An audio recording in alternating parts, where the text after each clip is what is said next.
Welcome to the Wellness Business Success Secrets Summit. We are here with Dr. Carla Russo, and it is an honor because you have been in so many different outlets. You've been on Dr. Phil, Oprah, ABC. You've been all over the media. And to have you right here with us is an honor, and I love it because your background is so extensive. You've overcome so many different things, and to label off just a few, just your education. You have a PhD, professor of health and sciences, board certified naturopathic doctor. You've got the clinical nutrition background. So you know what you're talking about. And when you want to make a shift or a transformation in your own life, you do it because you've got the knowledge. But now you've also got the experience because you weighed 330 pounds in we're going to say your before life. We'll call it that. That's right. But now in your current life, you're living it and loving it, and you're surrounding yourselves with everything that you've ever desired and wanted, and you have it. Whatever you want, you create it. And so could you give us all a little background of how you even got there to that point? Because that's what's profound about you, is when you set out to do something, you do it, and I love it. Oh, well, thank you, Jasper, and it's an honor to be here with you today. I really appreciate what you're doing first and foremost, because I think that when you create a space where you can bring in different professionals or people with powerful stories, it takes only one story to transform one person that can transport, a village, and on and on. So, what started for me is that when you hit bottom, when you truly hit bottom, the only way out is up. And the option of just choosing to be stuck and remaining there, that was never an option for me. Just like quitting is never an option for me.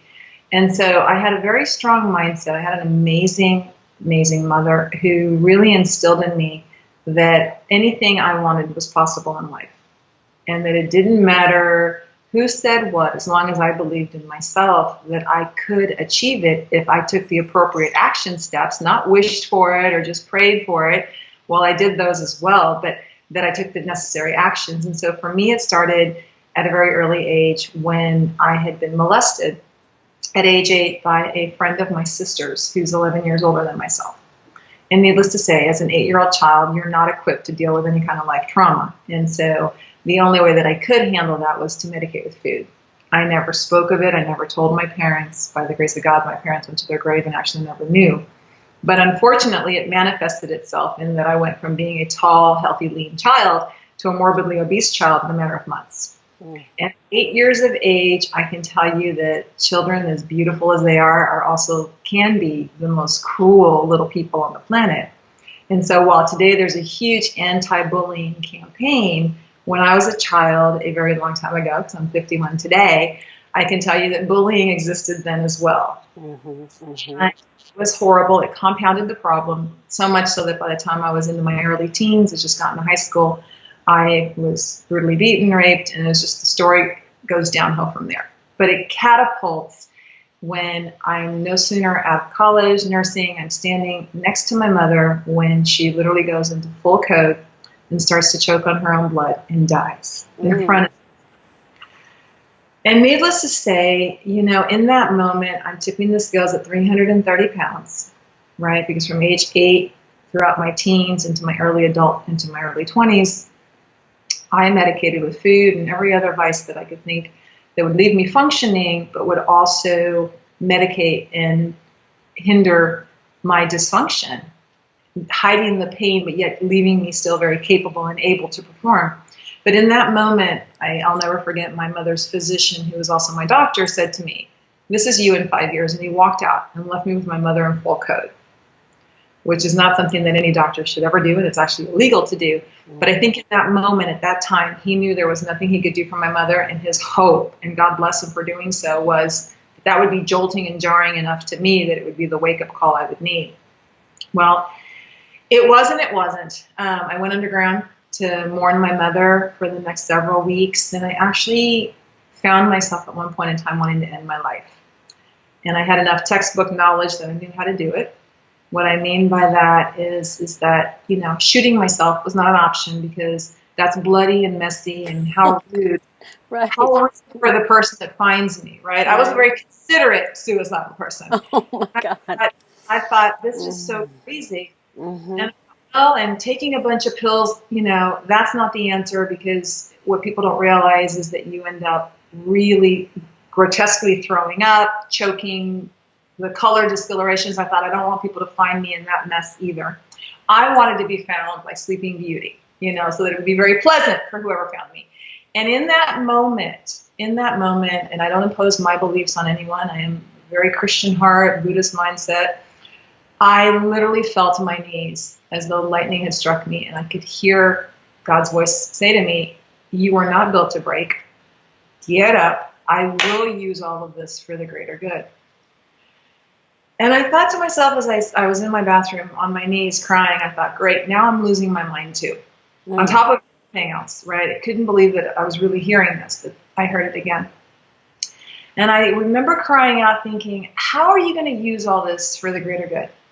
How does one use a child, the innocence being robbed from a child in molestation, or the brutality of rape against a young woman, or the horror of watching your mother die in front of you?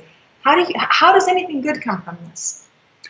But it is through that I learned that when challenges arise, opportunity really does follow.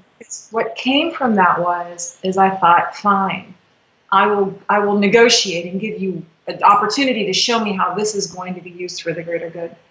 I pulled myself together and I sat down and started to pen a program that I thought at the time would be for myself.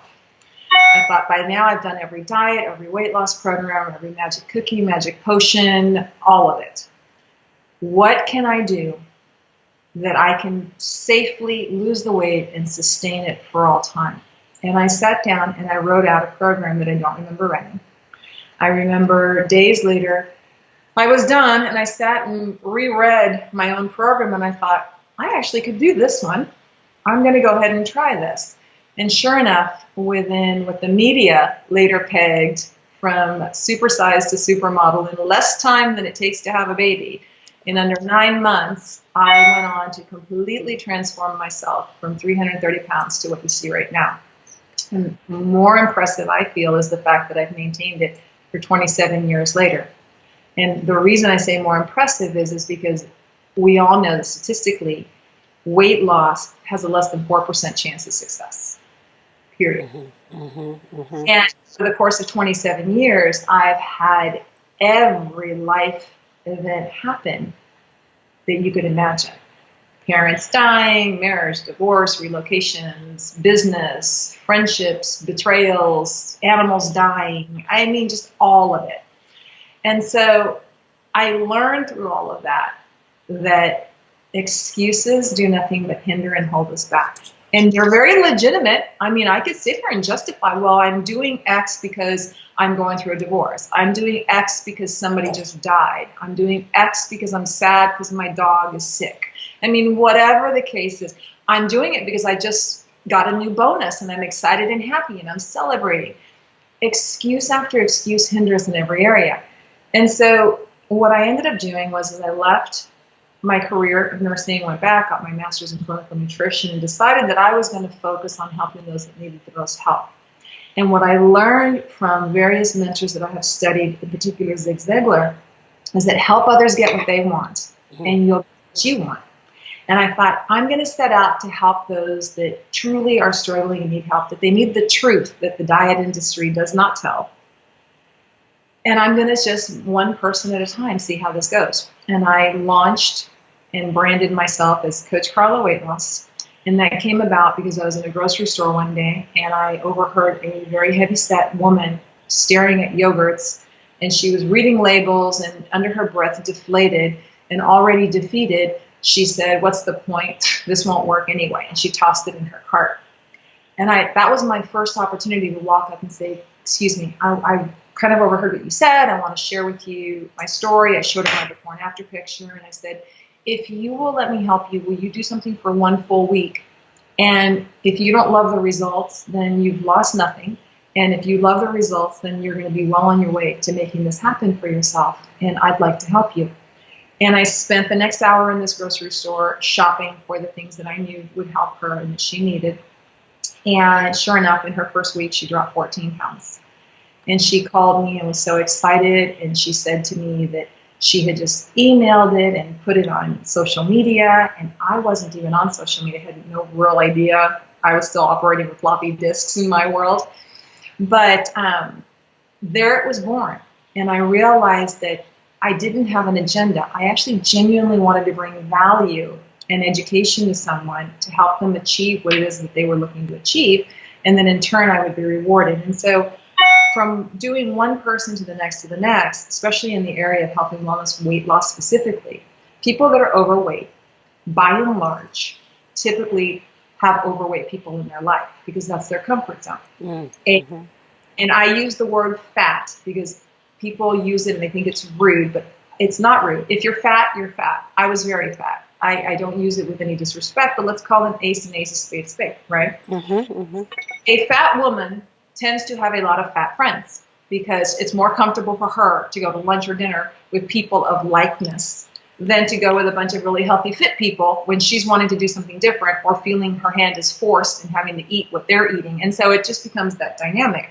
Well, by my helping one person, from that one person would come numerous referrals because as she was having success and she was happy and liking me and not feeling restricted, not having to live at the gym, applying my program that I'd done for myself, that would lead to the next person, the next person.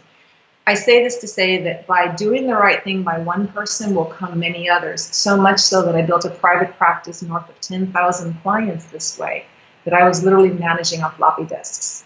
And it wasn't then until fast forward as the years went by that I was later contacted by a PR media firm that said, we've kind of been tracking, because by now social media had really taken off, mm-hmm. and people were posting on their own with no prompting from me that they were losing weight, look at what I've done, look, and my familiarity, I guess, became very broad through social media.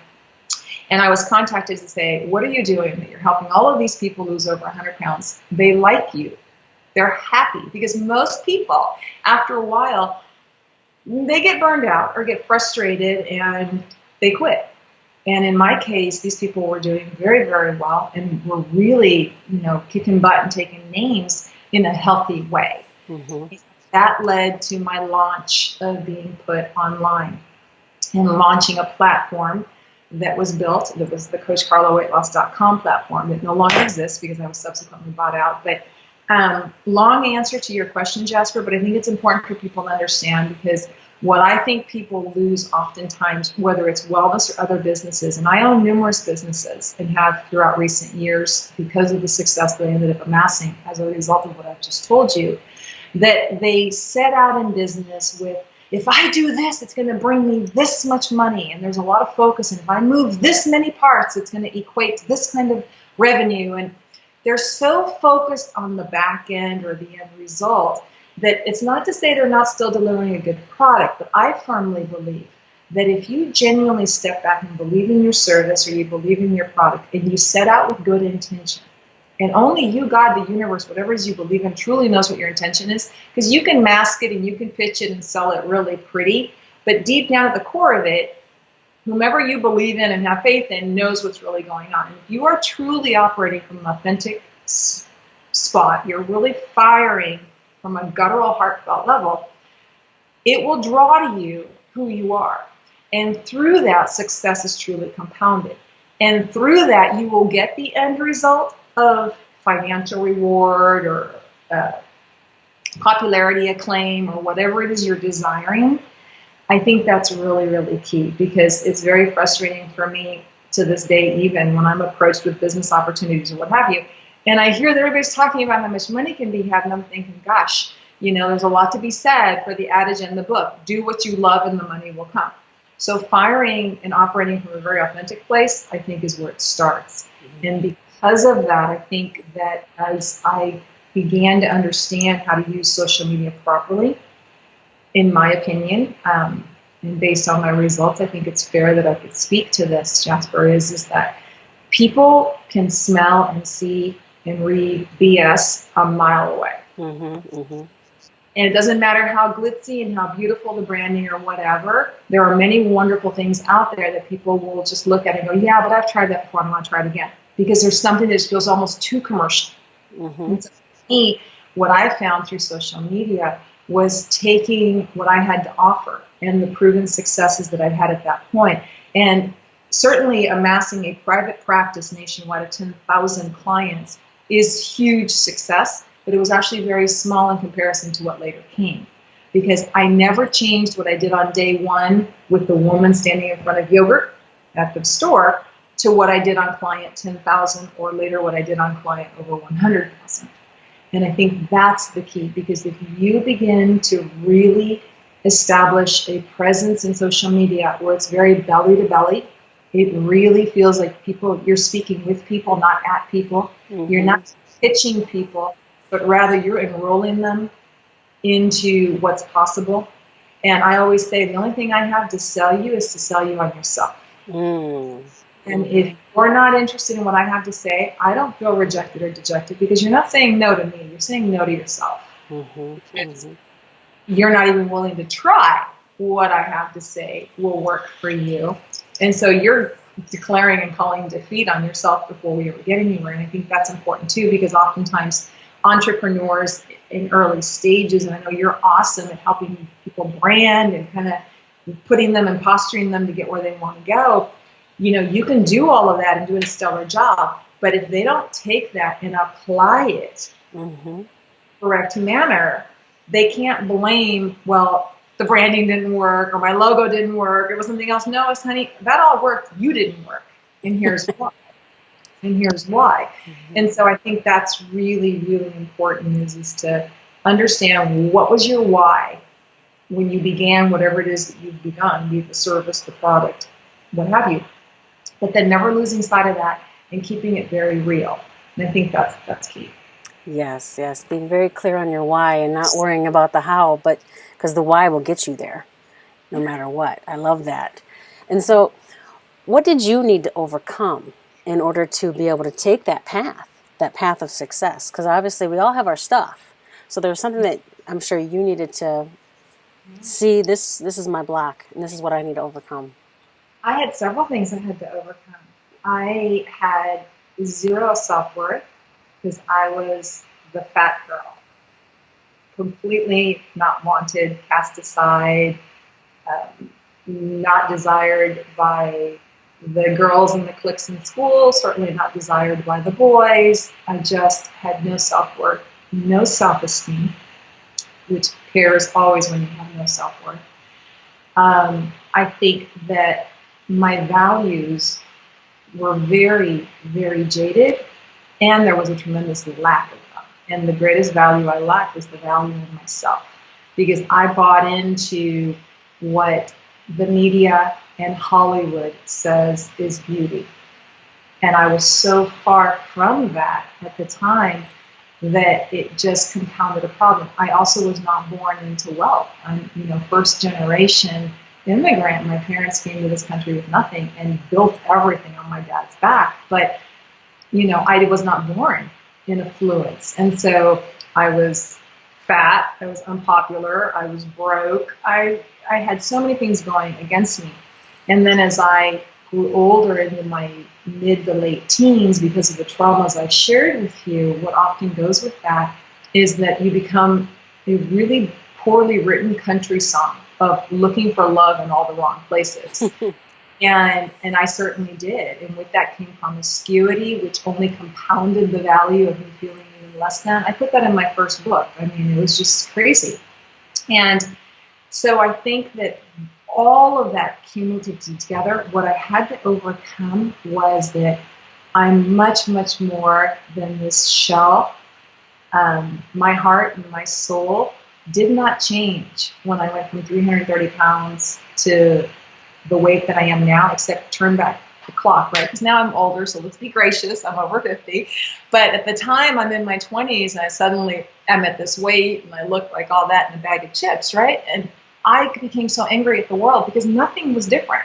My education was the same. My heart was the same. My soul was the same. But I looked very different. In fact, the media said it was dental records only because of my dimples and my smile, because my transformation was so dramatic. Mm-hmm. That infuriated. People would think that I would be on top of the world at that point because I'd achieved this success. And for me, it made me very angry that first year of having to embrace this new identity. That now the world was suddenly my oyster. Restaurants, the best tables, checkout lanes being open just for me, and nothing had changed. except exterior. And it Mm-hmm. was in that moment, Jasper, that I realized that here I had overcome the self-worth and the no value because I placed value and worth on myself and decided to take care of myself and get healthy and do what I needed to do to now look like this. But that was almost a bigger roadblock when I hit it, because now when I should have basically had it all, I was more angry than I'd ever been before because I felt like the world was so unfair and so superficial. And so I had to overcome at that point the driving point that I stated in your first question of, you know what, we got to keep this real because this doesn't really matter. The exterior is important to a point. We all want to look our best and certainly put best foot forward. But there's so much more to us. And if we really can not embrace the shallow mindset that's put out into the world, and we can really realize that every person that crosses our path, regardless of how much money they have or don't, or education that they don't, have tremendous value. And that every single person, truly, even the least of these, can somehow change your world. You just never know. And we were to treat people as though we couldn't see them, but only truly hear and sense them, it would make a huge difference. And when I realized that, and that came now in my mid-20s, that's when I think I started to step into my power. And that's when I believe I started to really blossom into the person that I continue to grow into each day, is realizing it's not about what you drive, how big your house is, how pretty you are, not how handsome. It's not. And until you can really learn to detach from that stuff, not to say you shouldn't have them, because I love nice things and I have plenty of them. I'm not going to be a hypocrite. What I'm saying is that if they took it all today, I wouldn't care, because I'd do it all again and do it 10 times bigger, because I have that confidence in myself. And that's what I work today to instill in people, that the wellness isn't just the physical wellness, but it's mindset. Truly, as the late Dr. Dyer said, change your thinking, change your life. And that is something I firmly believe. Absolutely. And one thing that I've realized is that when you are coming from your authentic self, everything is so much more easier because you don't have to act as if you're something other than what you are. Exactly. And but then we could also say, well, be who you want to be. Mm-hmm. So you have to be clear on that, who you really want to be and how do I want to show up. But it really has to come from your heart and your authentic self. Otherwise, you're going to have too much work to do. Absolutely. And I'll share something with you, because that's an excellent point, Jasper. That is an excellent point. Yes, you have to, if you can envision, if you have a dream in your heart, the God, the universe, what have you, didn't put it there as a tease to say, well, but you may never achieve it. If you can see it, if you can dream it, if you can picture it, you are meant to have it, but you got to do your part, right? So now we know what's possible for you. And we all have different dreams. Some may dream of a big house in the country. Somebody else may want a cottage in the hills, a fraction. We all have a different dream, but whatever that dream is, if you can dream it, if you see it, you can have it. The question is what are you willing to do to get it, right? Mm-hmm.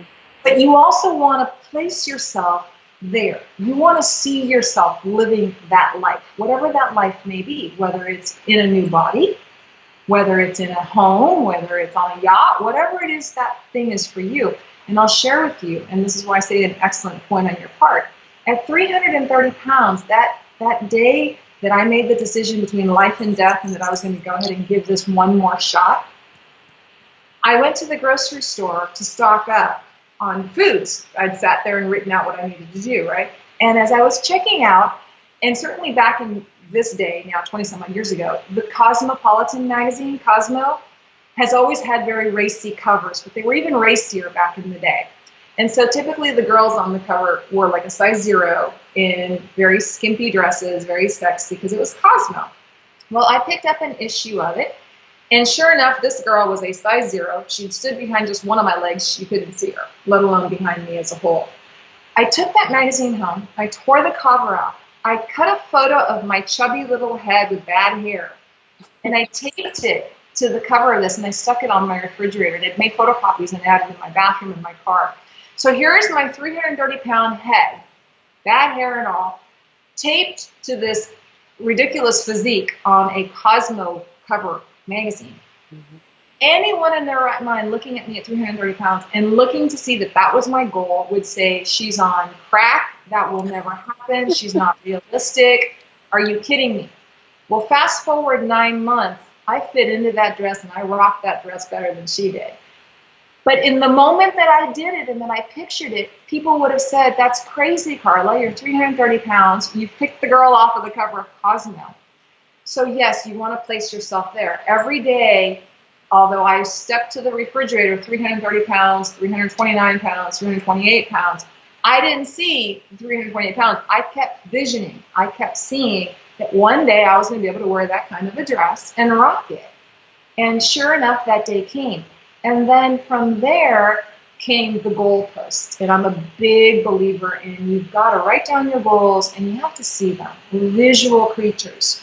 And so I created, my poster board. And then came, now that I had the body, right? Mm-hmm. I realized in that moment that it wasn't about that it was so much more. And then came the vision board of all the other things I wanted to achieve or have or accomplish. And in that, it wasn't about just acquiring stuff and having success in my businesses. It was about me growing and furthering my personal growth and development and my education, which ultimately led to med school and my PhD and all those things. The same that maybe what somebody else wants, but whatever that is, if it is the house or the yacht, you have to see it. And I think that put together, you can overcome the obstacles because you are, in fact, placing yourself in that house, in the car, in the body, with the degree, what have you. Right. I love that. Yes. The foresight so that you can see the path and take it. I love it.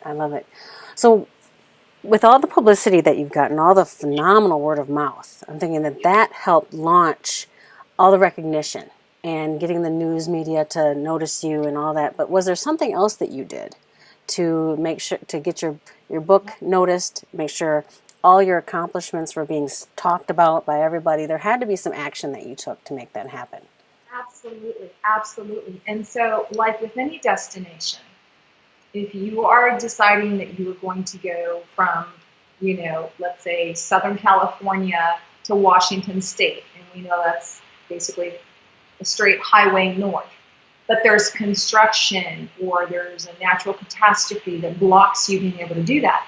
Do you simply decide you're not going to go to Washington State from Southern California, or do you figure out another route and still go, right? So I'm a firm believer in that when you've cast your vision, you've made your decision, your commitment to achieving X, it doesn't matter changing your route, you just don't change your destination. In other words, quitting's an option, right? Choosing to be a victim, not an option for me. And those are decisions, they don't come easy. Mm-hmm. It's easy to overcome the things that I've overcome. I have every justifiable reason for having turned out as something else, right? I could have ended up doing nothing with my life or ending up on the streets, and it would have been justified because I came from being molested and raped and all these, but it was a decision. And it's a hard decision, and people will argue that it's not an easily made one. That's true. But nevertheless, it is a decision. Weight loss, success, all of it is nothing more and begins with a decision. So deviating your course, but never deviating your destination is something you have to be committed to because it's not an easy road. There are lots of things that you have to do to get to that destination, right? And the good news is there's lots of paths so that if you've chosen one and it didn't work out or it wasn't as promised or as pitched to you, that's okay. You take a different path, a different course to still get you to your destination. So yeah, I had to take a lot of steps. I am a ferocious reader, and I love to study the greats that have gone before. I'm a firm believer in follow the path of those that have gone before you successfully. Mm-hmm. Don't reinvent the wheel. Don't try to be the smartest one in the room.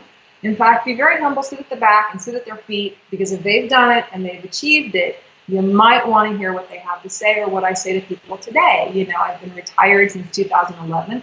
I don't have to work a day in my life. Everything I do today is philanthropy. So you might want to hear what I have to say when you ask me a question and I tell you what it is you need to go do, right? Mm-hmm. Because I believe that and I learned that very early on. I learned real quick that the 5 immediate people in your circle play a big role.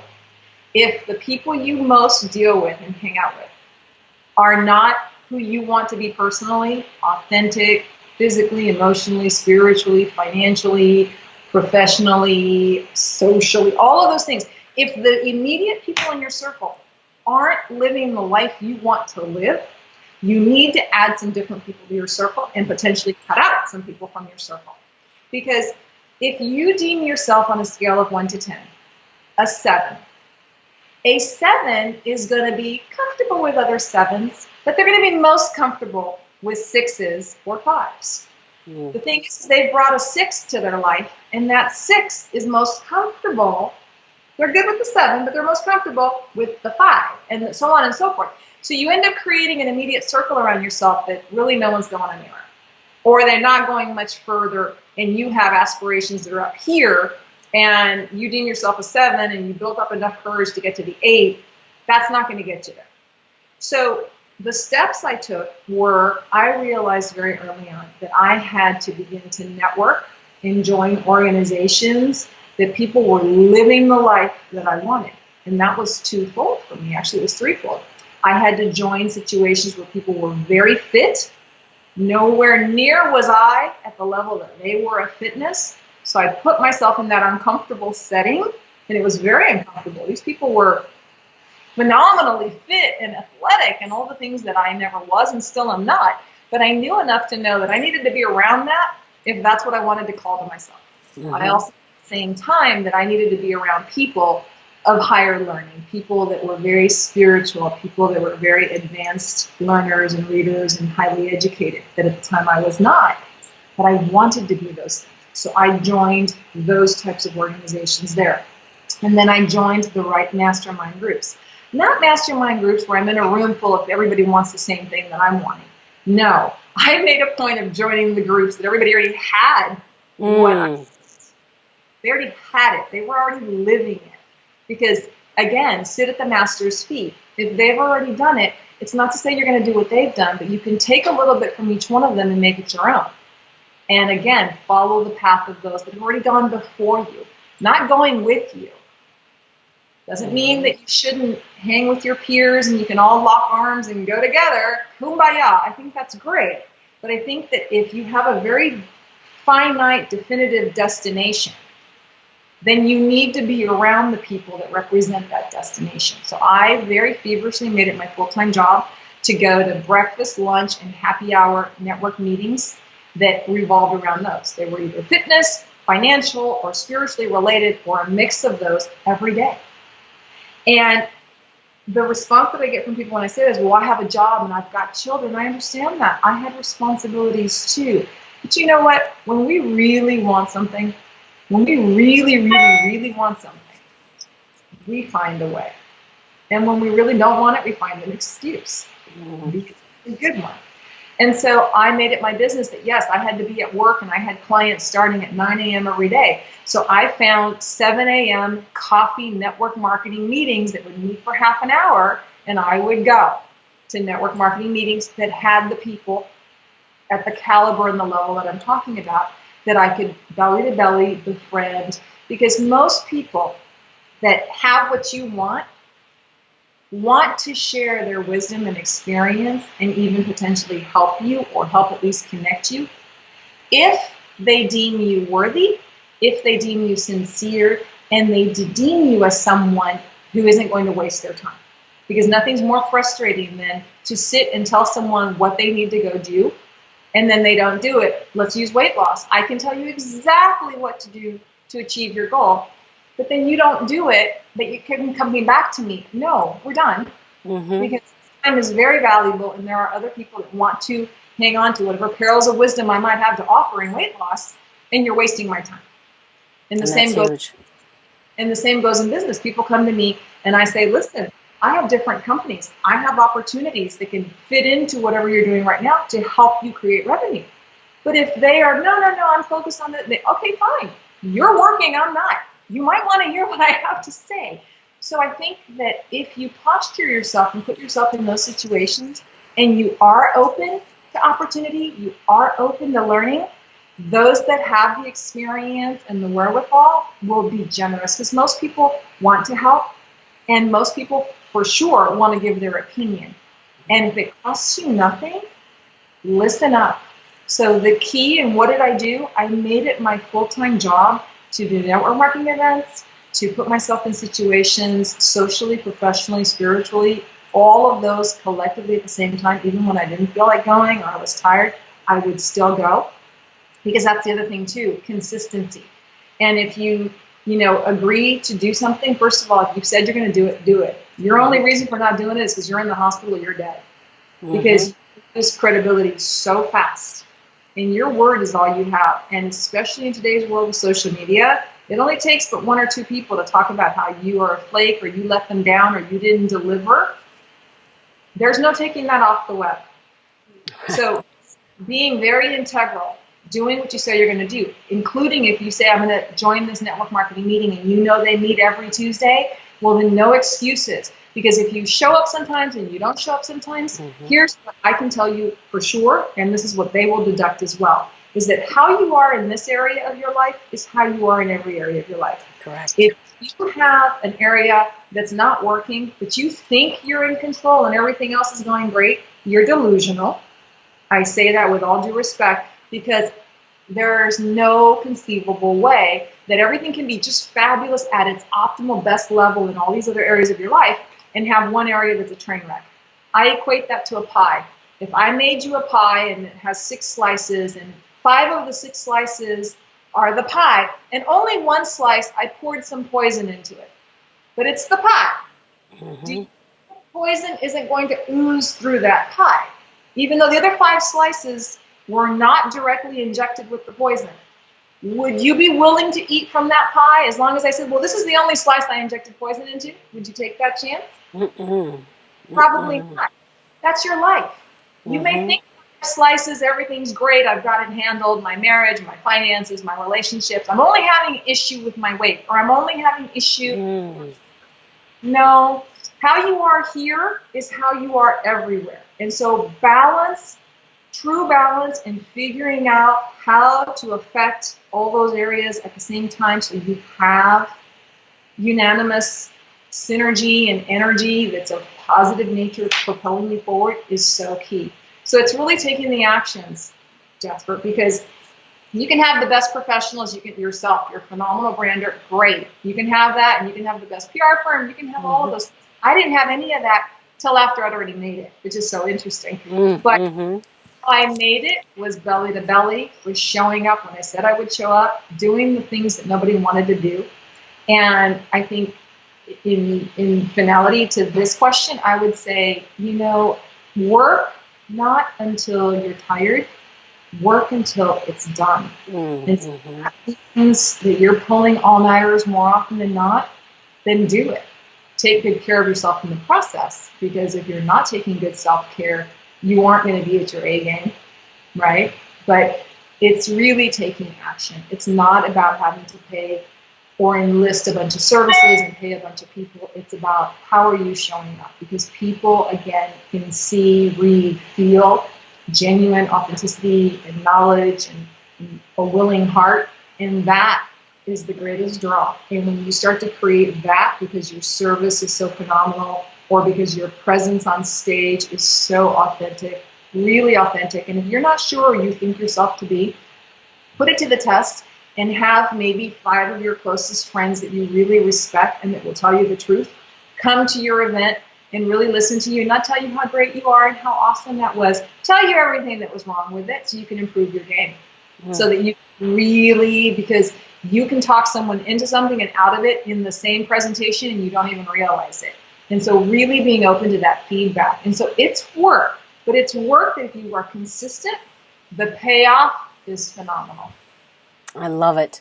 So showing up consistently, surrounding yourself with people that are where you reach up to be with them rather than reach to the side or reach below, but then also making sure that you're authentic in doing so and that you're very clear with who you want to surround yourself with. Because what the saying of your income is the average of your 5 best friends is so true if you want to look at that. So I agree. And so what are you doing right now to attract the people that you want to surround yourself with that are either where you want to be or are currently going to push you even further to where you're going? Well, to amend what you just said, yes, initially at the stage of entrepreneurs wanting to create their dream life, you want to apply the principles we've talked about here.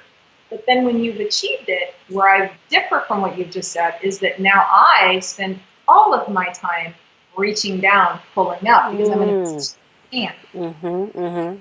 Initially, you have to save yourself first, right? Initially, when the plane's going down, apply oxygen to yourself first, and then assist your children and those traveling with you. In early stages, you've got to reach up. You've got to pull it together. You've got to be really focused on your self-care, which is something you do always, but especially in the early stages until you've achieved what it is you're setting out to achieve. And don't kid yourself. When you've achieved it, there will be something else then you're going to want to do if you're always in a state of growing, which is my hope that everyone is. But when you've achieved that first goal, financial success, weight, whatever that is, then and only then are you in a position to pause in gratitude, grateful that you've reached that first marker for yourself. And now it should become a case of, how do I pay it forward? Right. So you also have the credibility at that point, because oftentimes, I hear this every day, and I get pitched stuff every day, and I'm always so amused because entrepreneurs that haven't made it, don't have a pot to pee in, are talking to me about how success and money, and they're going to do all these things. And I'm like, wow, why don't you go do it? And you'll be more effective at enrolling people and wanting to follow your path. For example, if you want to teach and speak on weight loss, you either better be on your well-documented journey and you're showing transformation, which makes people want to join your bandwagon with you, or you better have already achieved it, because how credible would I be to speak on weight loss if I have regained the weight over the last 20 years? Right. Why would someone overweight want to listen to anything I have to say on the subject of being overweight? Why would an aspiring entrepreneur, or even a middle-of-the-road, somewhat successful but wanting more success, why would that person want to hear a thing I have to say if I'm having to grind and I'm still climbing the ladder and I'm still trying to do that? Not that there's anything wrong with that, but if I'm pitching massive success in retirement and I don't have it, who's going to follow you? And then you may elicit a following of people that are so far from where you even are. That's great. But if you want me to follow you, you seriously better have some game going on in whatever area it is you've got it, right? So the focus needs to become, and it comes back to being authentic. Achieve it first. Now, the argument is, well, I'm trying to do that, Dr. Carla. I'm trying to build this business, or I'm trying to build this brand, or my coaching program, or whatever. Great, but keep it real. When there's a difference between being authentic of, here's what's possible, here's what I've seen, here's what I know, and here's what I'm committed to doing, and I want to bring all of you along with me for the ride. And then there's the pitching the pie in the sky when you aren't even at the table for that serving. Big distinction. And again, it will serve well, because there are lots of aspiring coaches and lots of aspiring speakers and all of that, but they're broke, and they're telling either more broke people how not to be broke, or they're trying to tell wealthy people how to be wealthier. Again, where are you? Doesn't matter where you are on the path, but be real about it, because people will more champion you and want to help you actually achieve that success, because in your achieving it, you're going to help them as well. That's more sellable, that's more belly to belly, and that will give you long-term success. Right, and it goes back to who are you listening to, which I totally hang my hat on. I mean, my goal is to listen to people that have been where I currently am and are now where I want to be. Those are the people I will listen to. I'm not going to listen to somebody that started off with millions and is now teaching how to have millions, because they never had to overcome those certain obstacles. So I love that. So thank you for sharing that. And so the advice that you would give to someone that is looking to take their career to the next level, that was awesome. I mean, I think that probably hit it out of the park. But let's say they want to follow that same path of developing their book, telling their story, and then getting on the different media outlets, because they feel that that leads to success, because they loved your journey and they want to get to where you're at. What advice would you give them with getting started? Okay. Well, first and foremost, be well informed. Be well informed, especially as you are contracting services and looking at writing the book and then promoting the book and all of that. Because here's the truth, y'all. A book is nothing more than a great calling card. There is no money to be made. You're not, unless you are, a Hollywood celebrity or a politician that's going to be given a signing bonus up front for the book because of your already established name and you're going to end up on the New York bestselling list. If you're not in that category, your book is not going to make any money, and that's perfectly fine because it shouldn't be why you're writing the book. The book should be an inside view to who you are or to what you have to offer that's going to be of value to the reader. It shouldn't be about you. It should be about what is it you have that's going to make the reader better or enhance the reader's life. So my first tip would be really clear that you're not going to write a book and get wealthy. Very seldom does that happen. It could happen, but it's very seldom. But what the book will do is that it gives you credibility. It's a great calling card. It gives you something, if you're a speaker, it gives you something to sell at the back of the room with a potential program or whatever it is you might be working on. So I think with that said, don't incur expenses from lots of professionals promising you first page on Google, all this other stuff, because it's not true. And I spent well over $100,000. I went into massive debt early on because I believed that this webmaster was going to accomplish this, and the book promoter was going to do that, and then somebody else was going to, and none of it ever came to fruition. What ultimately ended up amassing the success that I was able to achieve and still enjoy today and continue to grow on is just belly to belly. You can, if you've got a good brand, which I did. I had Coach Carla. I had what I had going on with that, and I just stood on that platform and just really use social media correctly. It's not about blasting your Facebook pages. It's really about connecting in the groups behind Facebook. There's a way of utilizing social media that has been very successful and that I continue to do and teach people for free. Let me just interrupt my own self right now. I have nothing to sell anybody. Everything I do is gratis. And I love helping entrepreneurs and giving them direction when I think they have something of value and they're for real. So that said, if you have any questions for me, Jasper can tell you how to reach out to me, or you can find me on the web. But I think knowing that your book is your calling card. Okay, so we've established that. So then who do you go call on with the book? Well, this is where you can be pretty savvy and write a great cover letter, send it to every major network in your local area. And the reason I say your local area first is because it's easy for you to get to those studios if someone responds and says they're interested or they'd like to meet you. Perfect. So with no expense, you can head down to the studio, meet with that person, and you're going to have to do it a lot. And it wouldn't be surprising that you go easily through a whole case of books doing it. But somebody, if what you have is of value in some way, which I'm sure it is, or you wouldn't be here right now, hopefully, I'd like to think, someone, and it only takes one.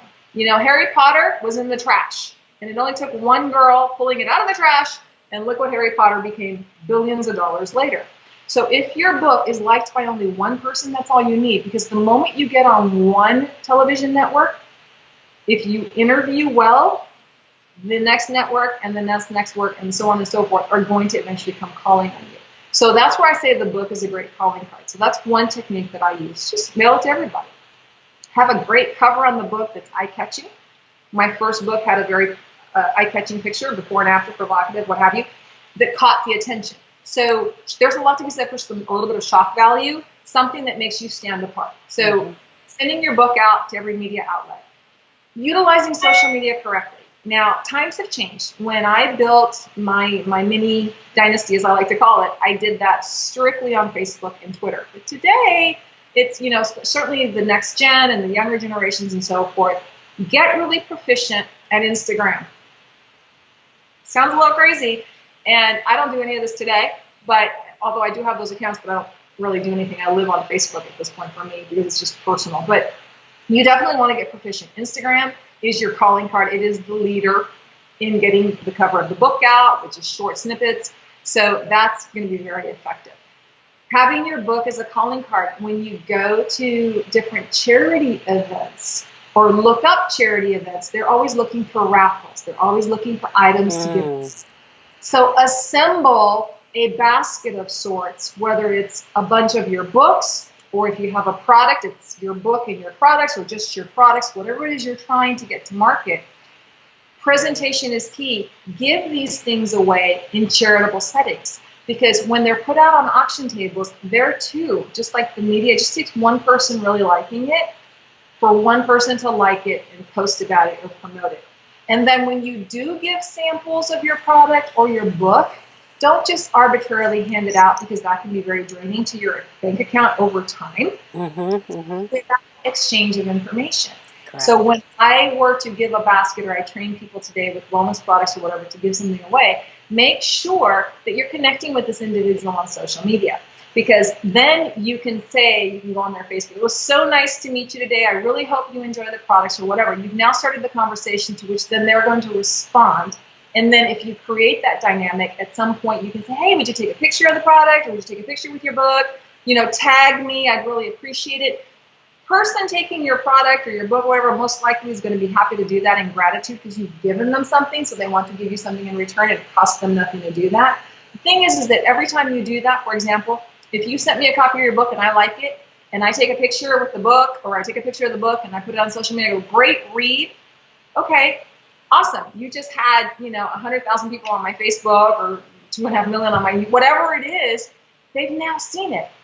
Not only have you gotten a ton of free exposure by connecting with people that you are giving your book and your products to, but you're getting yourself in front of audiences that you would have never had access to. And so that's key, because again, it only takes one person. And I would say be very careful with social media. Don't combine your personal life or any negativity ever on social media that it can in any way, shape, or form tie back. Stay very neutral. Don't be political. Don't talk about politics. Don't talk about abortion. Common sense stuff. You don't need to express that. You can express that with your friends and family. Keep it off of that, because you want your book to be welcomed by everybody. You want your product to be welcomed by everybody. And some people can be very narrow. And if you're a Republican and you have Democrats following you socially, and you made some statement, well, you just lost the Democrats, or vice versa, or if you're pro-life or you're not, you don't want to put yourself in those situations. So just practicing some common sense, connecting with the network marketing groups, connecting belly to belly on social media, using your book effectively, sending it out to the media outlets, contacting local newspapers, people that write personal columns, human interest stories, depending on what you have. Maybe look at your local newspapers. Get your name in print, because the more you're in print, the more it shows up on the web. Make sure you appropriate hashtags to you, so that over time in social media, when somebody clicks on, hashtag Professor Carla, all my stuff comes up, or hashtag whatever, utilizing it that way. If you are consistent, because consistency is the key here, and you utilize your book and your brand or your product in a very uniform manner, so that you didn't just send out 10 books this week and then nothing happens for the next month. No. If your commitment is on sending out 10 books every week, then do it. And keep broadening your markets. It's only a matter of time, because you only need one person to go, gosh, this is really great, and they have a huge following, to talk about it, for it to catch fire and spread. So that's for sure the smartest, most economical way. I know that that's probably upsetting to a lot of the experts out there, but when you're starting, not everyone can afford the experts. And if you're looking to start a business, you shouldn't have to be going into debt first in hopes of having success. You should be able to start this thing without breaking the bank, while you're still doing what you have to do to survive or thrive, and slowly but surely start to grow it. The day will come where you then will need to, and will be able to, hire the PR people and the marketing people that'll then take your game to the next level, to where you're then on actual TV shows, interviews, and things like that. But first things first. Let's not put the cart before the horse. Well, what I find with the true experts is they'll tell you, you're not ready for me. These are the steps you need to take. Then come see me. Because they don't want to take a nickel of your money if there's nothing that can really be done with it. Because that's just irresponsible. So that's just a way for you to find the true experts. Yeah. The professional doesn't want you if you haven't established a presence enough for yourself. And if I'm a PR person, but you haven't created the relationships and the following on social media, I don't want to represent you, because then your failure becomes mine. Right. So I don't want your money. I want to be able to say, look at who all my clients are, and look at the success they're all having, right? Right. No different than as a weight loss expert back in the day. Well, I don't do that anymore. Now I just share with people how to do it and what have you. But back in the days of Coach Carla Weight Loss, before it became Dr. Carla and what I do today, why did I have the ability to take it to the next level because I had thousands of people that were having success. So sure, at that point, what PR marketing firm wouldn't want to take me on?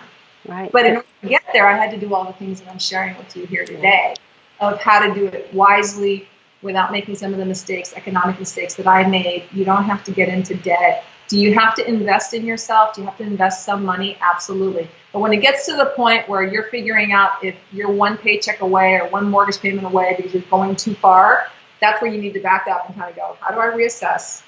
How do I regroup so that I can reapproach what it is I'm looking to achieve? Well, I love that. And so your next big goal, and I'm speaking in goals because I'm just a goal-oriented person because that's my language. But your next big venture, your next big thing that you want to do to make yourself live the life that you truly want to live, what is that and how can we help you? If there's somebody that can pick up a phone and do something, what is that? Yeah, I'm very excited about what I'm up to right now. And like you, I believe in goals. I just believe that a goal has to have a defined bullseye. Yeah. There's the goal, but I have to have a bullseye. I have to have a plan of action. I need to know how I'm going to hit that bullseye because otherwise it's a goal and it's a dream. Mm-hmm.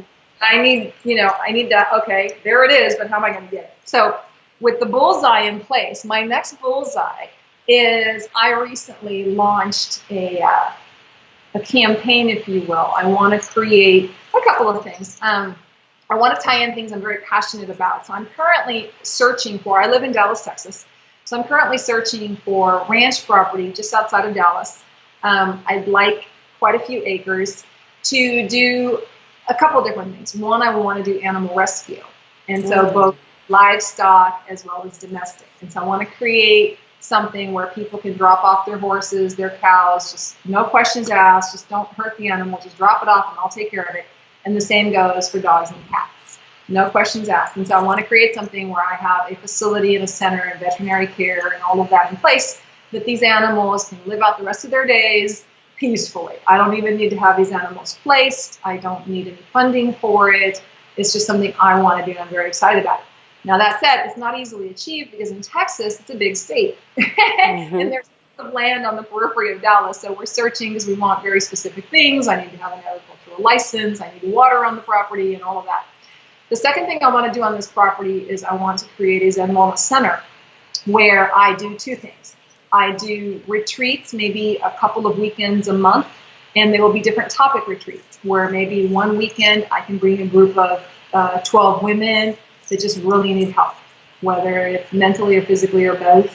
Maybe they've been in an abuse situation or they're just very unhealthy. And so I'll create programs where I can bring them and help them kind of get on the right path. Then I'll do other retreats, wellness retreats, where I'm dealing with specific topics. Maybe it's couples and relationship and behavior and kind of getting through some of the challenges that exist in relationships. So each retreat will be a different topic. And people just need to qualify to come. And what it takes to qualify to come is they need to be open. They need to be willing to change. They have to show me what measures they've taken thus far that maybe haven't worked, but they've been on the path, and so they're trying. And in exchange for that, they will be invited to come. I don't need anything from them. I just really want to make a difference that way because I think if you can fix one marriage, you fix a family, you fix countless families that are directly affected by that. You help one woman change her self-esteem, her self-worth. You can change a village. Men as well. I will have specific topics that are targeted to men. So that's part of it. So I'll have the animal rescue on part of my property. I'll have Zen Wellness Center where I'm able to do these retreats 1 or 2 weekends a month and kind of open it up. And then I'll have private, more elite retreats from which all that revenue will be what supports all of the animals. So it's great because I'll be self-funded from that standpoint and I'll still be able to be affecting change. And then lastly, I want to have on the property a conference center where I can maybe twice a year do big conferences, maybe up to 500 people, where they can come out for a whole week and stay on my property and I can put them through my program that I have that has to do both with physical, emotional, mental, and financial retraining and restructuring their life. And that is something I'm very excited about. And it just kind of, that's the whole Zen wellness mindset of what I'm doing next. And as a whole, so it'll be the animal rescue, it'll be the Zen wellness retreats a couple weekends a month, and then the conference center where I want to have a group big enough that I can actually impact some cataclysmic change throughout there, because I believe when you have that many people in a room of the same mindset, of the same wants and desires, the energy is powerful.